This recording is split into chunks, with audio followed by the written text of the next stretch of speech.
que es lo que siempre nos suelen preguntar los clientes o colaboradores y gente que realmente le interesa conocer mucho del proceso de rankings, quieren saber cómo es el mundo detrás. Vivimos una era en la cual parece que la satisfacción inmediata y el cortoplacismo es a lo que apuntamos, y creo que la gestión de la reputación en las firmas del sector legal atiende a un medio y a un largo plazo. Por lo tanto, no puedes vivir con prisa. Nadie me decía tienes que rankear a tal o cual abogado o a tal firma. La realidad es que no es así. Así como uno trabaja en su reputación y gestiona su reputación, su relacionamiento con medios, esto también se tiene que trabajar a lo largo del tiempo, y aquí estamos para el largo plazo, no para el corto plazo. Siempre digo, es un juego que hay que saber jugarlo, no hay fórmulas mágicas tampoco. Yo a veces me llegaban unos documentos súper extensos, con biografías larguísimas, con la actividad y la experiencia académica del abogado. Spoiler alert. The Legal Podcast, episodio 25. Y hoy estamos con mi socia María Sol Rubio. María Sol, ¿qué tal? Hola, ¿qué tal? Unos días bien intensos por Miami. Así es, muy contenta de estar aquí hoy. Pero sobre todo vamos a querer tocar algunos temas de reputación, también rankings, porque es algo que se ha hablado mucho últimamente, pero no siempre de una forma tan acertada. Exacto. Entonces creo que sí que toca arrojar un poquito de luz en algunas zonas oscuras para que haya ideas realmente con mayor certeza. Sobre todo porque hay esta fascinación por los rankings de abogados. Absolutamente, totalmente. Y quizá toca volver a los básicos, ¿no? Es decir, si tuviéramos que explicar y dar a entender a una firma, dependiendo del punto en el cual esté, si más desde unos inicios, si más ya en un mid-market, bien, firma grande, pero ¿qué son los rankings legales y qué entendemos por directorios internacionales? Bueno, un ranking o directorio internacional, depende cómo se lo llame, es básicamente una publicación que investiga y analiza el sector legal en diferentes países o regiones, y en base a la investigación que realizan, definen determinados rankings para despachos y también para abogados a nivel individual. Esa es un poco la definición en pocas palabras. ¿Por qué hay contratadores de servicios jurídicos que le dan tanto peso? A ver, yo creo que han evolucionado bastante, no son algo nuevo. Sí, es verdad que se ha empezado a escuchar con más fuerza en los últimos quizás 10 años, pero no son nuevos, ya tienen más de 30, casi 40 años en el mercado, sobre todo los históricos, ¿no? Como Chambers & Partners o The Legal 500. Y realmente sirven como un estándar, una referencia en el mercado para saber un poco dónde estamos y tener ese benchmark, que también es importante, ¿no? Siempre, últimamente veo mucho comentario de qué pasa, por qué fascinan tanto los rankings y por qué solo los abogados están atentos a este tipo de publicaciones, y se habla mucho del ego del profesional. Y la realidad es que esto no es ni algo nuevo ni algo exclusivo del sector legal. Hoy en día y de hace años vemos rankings en sectores como la salud, la educación, dentro del diseño y la arquitectura, los restaurantes también, la parte de restauración. Entonces, digamos, no es realmente algo exclusivo para el sector, y un poco la reflexión que hacemos es por qué las profesiones necesitan esta valoración, ¿no? Externa, sobre todo. Creo que vivimos un momento clave en el sentido de que caminamos hacia la transparencia y, por ende, ¿quién no se fija en Google My Business cuando va a entrar en un restaurante? ¿Quién no se fija en los comentarios en TripAdvisor cuando tiene que reservar, o en Booking cuando tienes que reservar un hotel? Entonces, es normal, es natural. Y al final esos decisores de alguna forma necesitan ciertas referencias, y de compañías tan prestigiosas como Chambers & Partners, donde tú tuviste pues, la oportunidad única de poder vivir desde dentro cómo rankean realmente pues, estos directorios, ¿no? ¿Cómo viviste esa etapa? Así es, la verdad que para mí fue una etapa increíble, y porque aparte significó un cambio muy importante en mi vida, ya que pasé de practicar el derecho. Yo era asociada en una firma muy grande en derecho corporativo, y ya me empecé a dar cuenta de que quizás mi profesión y mi vocación no iba tanto por ahí, sino que me gustaban también otras cosas dentro del sector. Y ahí decidí irme desde Buenos Aires a Londres, siendo bastante joven, y lanzándome al vacío porque no sabía bien qué era lo que iba a hacer, pero sí conocía a Chambers and Partners porque era algo que en el estudio del despacho donde yo trabajaba le daban bastante importancia ya en ese tiempo. Y sabía lo que era, pero no sabía ni el proceso de investigación, no sabía exactamente en detalle qué era. Pero sí que estaban en Londres y que tenían sus oficinas ahí y que tenían abierto un proceso de postulación para investigadores. Entonces llegué, postulé, tuve mi entrevista y ahí quedé. Me acuerdo que llegué y creo que a las 2 semanas tenía ya este trabajo y dije, bueno, me lanzo a lo desconocido. Y la verdad que fueron unos años en los que aprendí muchísimo, aprendí mucho del sector, de investigación, de animarme, además de tener que hacer entrevistas en inglés con acentos de todos los lugares donde se imaginen. Entonces, sí, mucho la apertura, ¿no? De animarse, llamar por teléfono, preguntar, elegir qué preguntar. Y estuvo muy, muy bueno porque fue realmente el punto de partida para mi cambio definitivo en la profesión. Y ahí entendí un poco cómo se ve desde el otro lado, ¿no? Que es lo que siempre nos suelen preguntar los clientes o colaboradores y gente que realmente le interesa conocer mucho del proceso de rankings, quieren saber cómo es el mundo detrás. En la realidad que una editorial como Chambers tiene muchísimos, tiene cerca de 300 investigadores. Bueno, no tengo el dato exacto en este momento, pero en ese momento sí ya eran equipos grandes, divididos por diferentes regiones, pero de todas maneras los investigadores de cada región investigan también otros mercados dependiendo de las necesidades.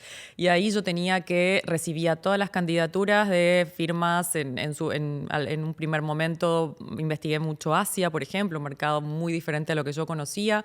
Y ahí tenía que leer todos los submissions, seleccionar a los referidos, a llamarlos o mandarles encuestas por correo. En ese momento incluso se hacían más encuestas telefónicas que por escrito, pero después ha crecido tanto y hay tantas firmas que postulan que ya no es tan fácil hablar por teléfono con todas.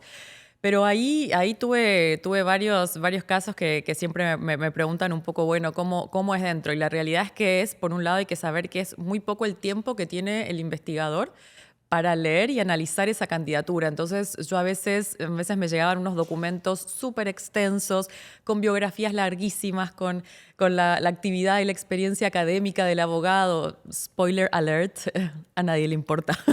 O sea, no a nadie, a Chambers no le importa demasiado. Sí es importante para tu vida y tu desarrollo profesional, pero para los fines de un ranking hay cosas que no importan y claro, si uno no sabe realmente qué es lo que están buscando desde el otro lado, quizás se enfoca en cosas que no son estratégicas para ellos. Entonces, ¿en qué enfocarnos? No necesariamente en la biografía del abogado o de la abogada, sino en poder realmente armar una narrativa en la que nosotros podamos explicar qué es lo que hacemos, sobre todo recordar que siempre es por área de práctica. Entonces, ¿qué hace nuestra área de práctica? ¿Cómo se diferencia de otras? Sobre todo, ¿cuáles son los casos más destacados del último año? Tener en cuenta la temporalidad, la complejidad. No es un ranking cuantitativo, sino que es un ranking cualitativo. Entonces, sí es verdad que muchas veces nos dicen como que no es tan objetivo y la realidad es que no es 100% objetivo, sino que toman diferentes puntos de vista, tanto entrevistas con los clientes, entrevistas con otros despachos y el análisis de la candidatura. Entonces ellos tienen esas 3 fuentes. Hay una que no controlamos, que es qué dice el mercado de nosotros, y ahí estamos hablando mucho de la gestión de la reputación y es algo que no se trabaja de un día para el otro, es algo que hay que empezar a trabajar con tiempo, ya desde asociados junior, incluso desde becarios. Tenemos que estar pensando en nuestra marca personal, en cómo nos ven los demás, en cuidar nuestra reputación y tener en cuenta que todos los rankings tienen diferentes criterios, algunos son similares, pero algunos se enfocan más. Por ejemplo, cuando hablamos de Chambers, siempre decimos que es muy importante el tema de los referidos. Para Chambers realmente no hay un porcentaje exacto, que muchas veces veo que hay gente que dice, no, es tal, es 50, 60, 70, 80. No hay un porcentaje específico, pero sí podemos decir que un 60, 70% de la decisión puede estar directamente influenciada por los comentarios de clientes. Ellos le llaman, o en su momento Michael Chambers le llamaba The Client's Guide, y realmente la guía está hecha para los clientes o los potenciales clientes, ¿no? Entonces, a tener en cuenta esos puntos. Sí, ¿qué podríamos decir frente a comentarios que son auténticas tonterías con el tema de la compra de perfiles o que si pagas más puedes salir rankeado antes, etcétera? Es decir, ¿qué piensas sobre este tipo de comentarios que tanto hemos visto en redes? Qué bueno que lo mencionás porque es muy importante tener en cuenta eso. Hay muchos rankings. No todos son prestigiosos, no todos tienen un proceso de investigación, entonces sí sugiero a las firmas que hagan su análisis estratégico previo de en dónde vamos a estar enfocando esfuerzos. Recuerden que estamos presentando información que en muchos casos es confidencial. Entonces, ¿dónde la estamos presentando? ¿A quién se la estamos presentando? ¿Qué nos están pidiendo a cambio de postular? Por lo general, los directorios que realmente tienen su proceso interno no nos van a pedir ningún tipo de pago previo a presentar la candidatura e incluso al decidir un ranking. Entonces, si nos están pidiendo algún tipo de pago, yo siempre recomiendo no aceptarlo directamente, ignorar, porque hay muchísimos. Entonces, los directorios más importantes, ninguno está supeditado al pago de ningún tipo de producto. Es verdad que estamos hablando de empresas y como todo, tanto como los despachos como estas mismas editoriales, necesitan generar su ganancia. Entonces, tienen diferentes productos y con el tiempo también han desarrollado diferentes productos de pago, obviamente, que se los ofrecen ahora tanto a firmas rankeadas como no rankeadas para que puedan analizar su posición. Pero contratar perfiles de pago, contratar patrocinios en diferentes eventos o entregas de premios o reportes sobre el estado de la práctica y del feedback, nada de eso les va a afectar el ranking. El equipo editorial está completamente separado. De hecho, cuando yo investigaba, nadie me decía, a mí esto lo puedo afirmar 100%, nadie me decía tienes que rankear a tal o cual abogado o a tal firma o estos contrataron un perfil, entonces hay que analizarlos con mayor detenimiento. La realidad es que no es así. Entonces sí hay que trabajarlo de manera estratégica, pero quedarse tranquilos con que hay que armar una buena postulación, hacer mucho seguimiento a los referidos, elegir a los referidos con mucho detenimiento también y primero preguntarles si quieren hablar sobre nosotros y elegir clientes que sepamos que estén contentos, porque yo siempre suelo contar que esto a veces se da por descontado, pero no era así. Me ha tocado hablar con clientes que me decían, no, la verdad que he tenido una mala experiencia con esta firma. Yo decía, no puedo creer que la firma está tan desconectada de su cliente que lo puso como referido y el referido realmente no había tenido una buena experiencia con ellos o probablemente empezó con una buena experiencia y terminó no tan buena. Entonces sí hay que tener en cuenta muchísimas cosas, pero sí. Y sí me gustaría también que nos cuentes un poco cómo has visto la evolución y el crecimiento de los rankings, ¿no? Porque yo siempre, y en mi primera etapa lo he visto desde el lado de adentro, pero sí me gustaría ver cómo lo has visto desde el lado de la consultoría y en estos 13, 14, 15 años, cómo ha cambiado también la percepción del mercado y la de los despachos en cuanto a los rankings. Sí, aquí te hablaría el concepto de FOMO, ¿no? Ese miedo por quedarte fuera. Ha habido un auge muy destacado en la última década, te diría, porque todos quieren estar.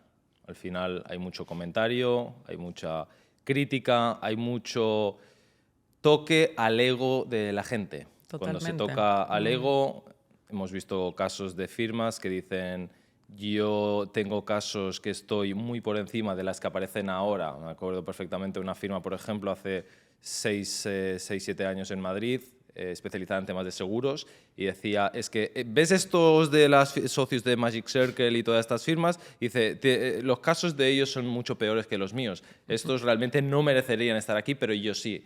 Si hago un trabajo de directorios, yo quiero entrar y entrar en banda 1.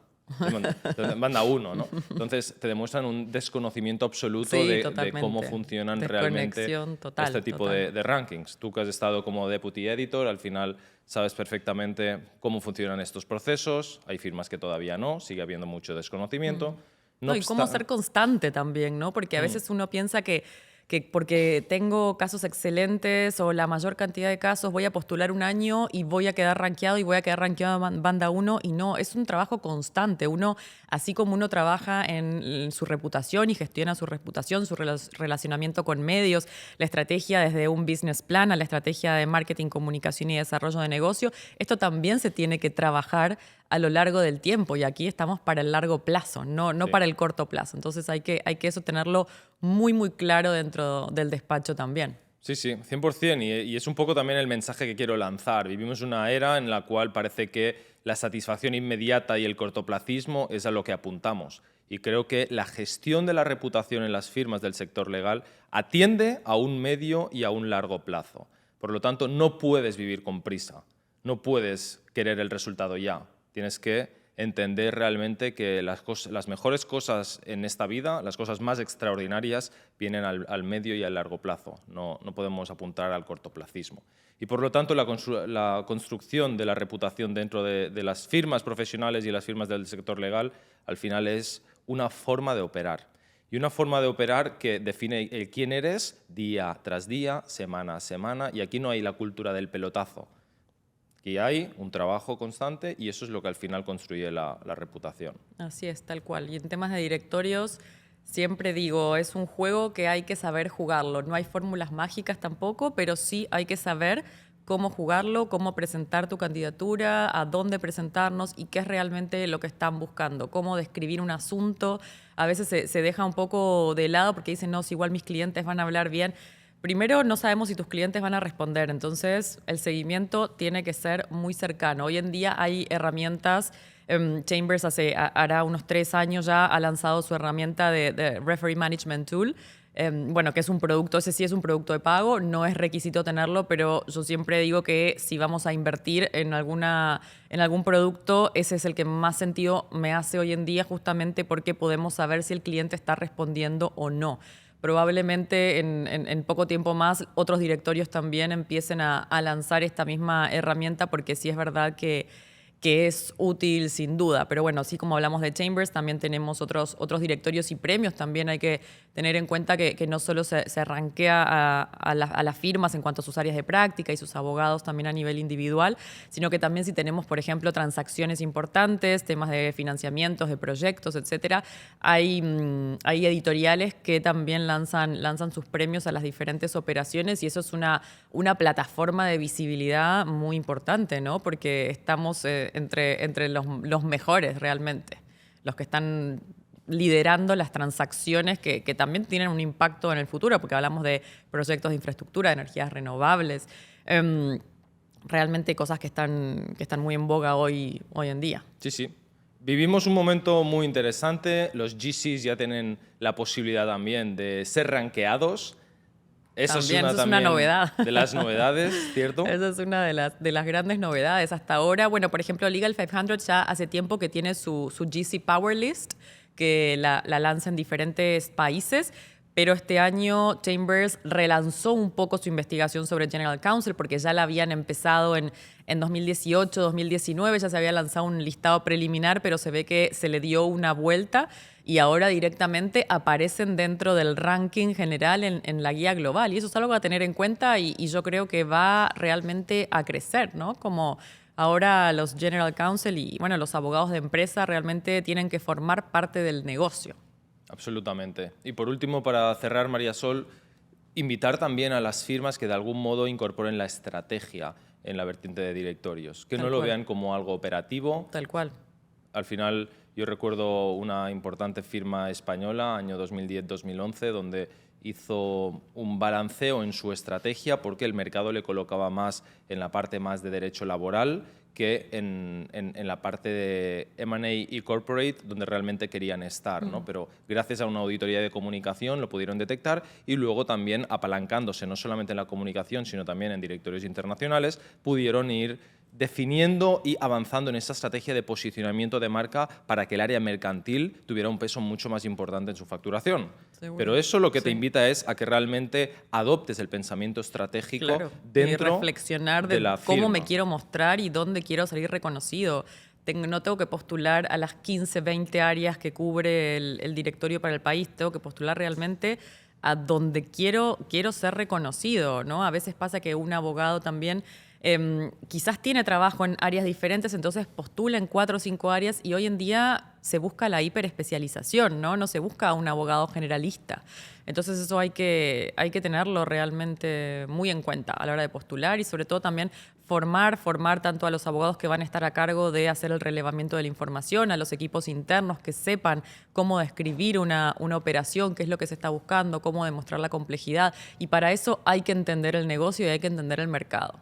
Absolutamente. O sea que bueno, espectacular. Creo que muy útil para clientes y para el mercado y para también ir corrigiendo algunas cosas que a veces toca matizar y aclarar y, por supuesto, desde el conocimiento de dentro. Por lo tanto, seguiremos. Queríamos hacer este podcast más corto para también poner en valor estas ideas, Así María es. Sol. Muchas gracias. Gracias. Seguimos.